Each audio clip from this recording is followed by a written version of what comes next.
ليه قسوة الحبايب مش بترحم؟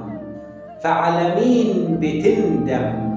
عاللي غاب وساب وطنا خراب، ولعلي كنت فتحلى عالجنة باب. ليه بتحلى في عيونك ذكريات نهايتها عذاب؟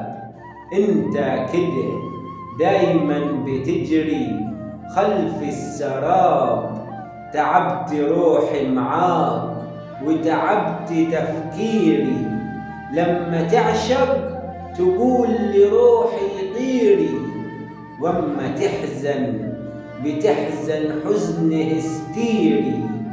هخونك يا قلبي، هخونك يا قلبي وريح ضميري، واعدم الشوق والحنين